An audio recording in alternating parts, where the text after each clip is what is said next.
for nice introduction. My senior colleague, Professor Iqbal Chaudhary, was supposed to make this presentation, but due to some reasons he could not arrive. So I was asked to substitute him. It's my pleasure to find myself again here in Morocco after 5 years, because back in 2010 we had gathered in Casablanca for our first North African Crystallographic Association meeting, and at the invitation of Professor Talal and Professor Abdulaziz Al-Jazuli.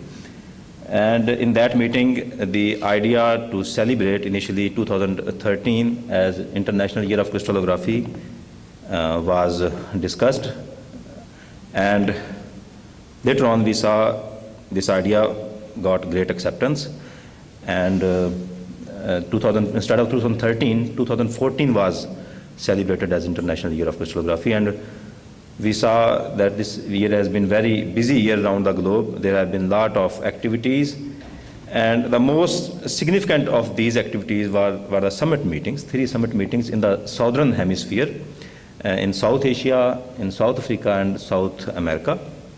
So here I shall brief this audience about the summit meeting in Karachi,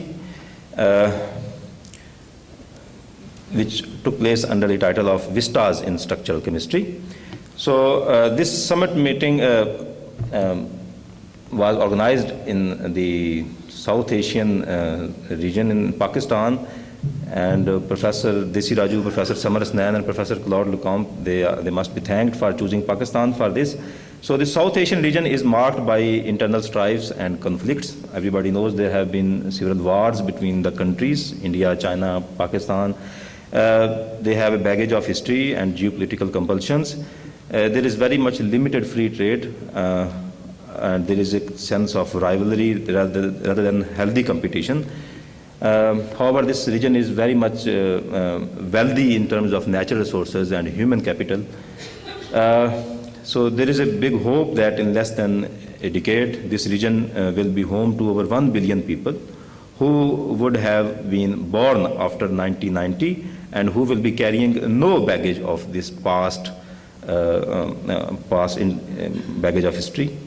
So with this hope, this South Asia Summit meeting was organized in Karachi at the International Center for Chemical and Biological Sciences, which is one of the premier research institutions in Pakistan. It is a conglomeration of many research centers, this Third World Center, this Dr. Panjwani Center for Molecular Medicine, this Hussain Ibrahim Jamal and Latif Ibrahim Jamal, and there are some others which I could not show here.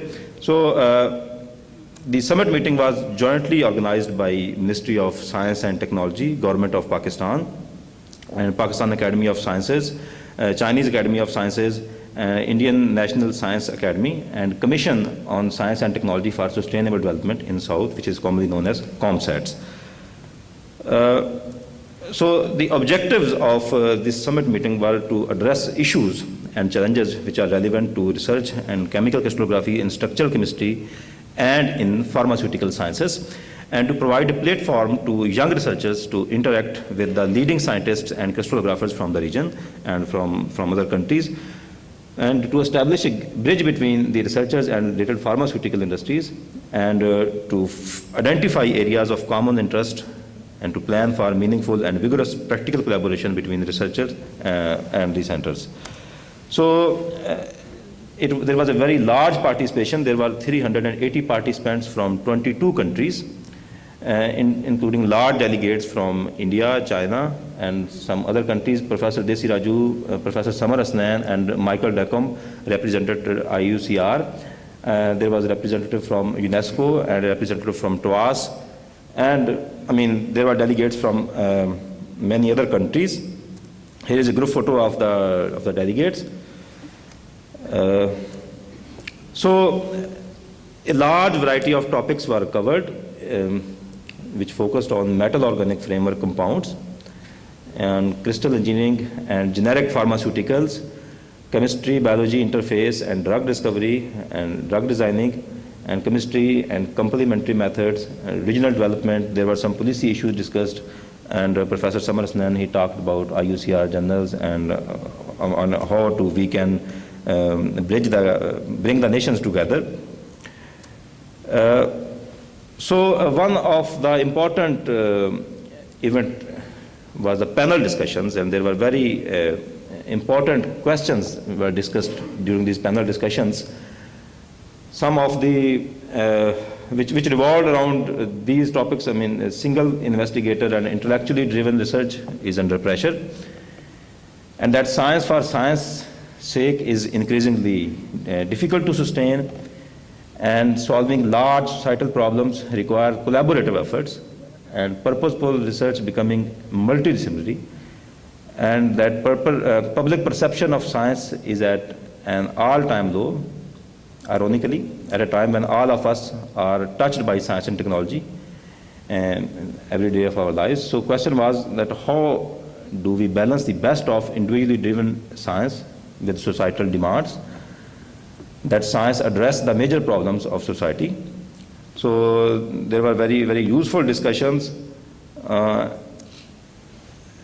and the results can be of these discussions can be summarized in these points that talked about to create social avenues for young scientists to collaborate and to ensure that there is funding for the travel and mobility of the young scientists, and to make a directory of young scientists which are working in various areas of crystallography, and to facilitate roundtables and platforms for industrial and academic scientists to come together on specific issues and share common thoughts, and to leverage the philanthropic organizations to create joint research teams from regions for addressing grand challenges, and to ask the intergovernmental agencies like IYCr, to ask UNESCO and science academies to create enabling environments for the science in the region. And it talked about advocacy within nations to ask their respective governments to create dedicated funding mechanism for research collaborations. So one of the significant outcome of this summit meeting was the summit declaration. This summit declaration, it was in the form of an appeal to Professor Gautam Desiraju, then president of IYCr. Notably, it requested that through this letter we request IYCr to initiate actions to promote regional scientific collaborations, including joint holding of training workshops, video-based lecturing, encouraging mobility of researchers, promoting joint research projects, leveraging national bodies and institutions for financial support, and facilitating regional conferences on subject of X-ray diffraction and its applications in South Asian and Southeast Asian regions. This was signed by 53 signatories from various countries. So to summarize, I will quote that the Professor Ataur Rahman, who is the eminent scientist and considered a living legend in Pakistan, he said that our future must not be hostage to our past. If we can move on cultural exchange and trade links, why can't we go ahead with joint efforts in education, science, and technology? And similarly, Professor Desiraju, he gave some evidence from the past of Second World War, and he said that if East and West Germany can unite, and if China and India can learn to collaborate, why can't Pakistan and India overcome their differences? And that he said that scientists of India and Pakistan can actually set an agenda and break the ice by taking small collaborative initiatives in scientific research. So I will end my talk by showing this result of this paper, which is recently published in ActaCris D. For this, the nucleus was provided by Professor Claude Lecomte. But the important thing is here that it has authorships from India and Pakistan. Of course, this might be the first joint paper like this in which has co-authorship from two countries.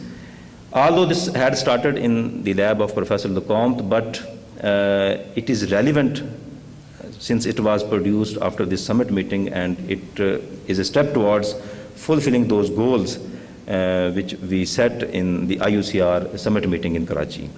So I think this is a significant one, and this community can expect similar papers in the future as well. We are in contact, the scientists are in contact both in India and Pakistan, and we are currently working on joint projects, and we can hope similar papers like this in the future. So with this, I thank you, all of you, for your attention. And here are some photos of my university in Pakistan, in Islamic University of Bahawalpur. So thank you very much.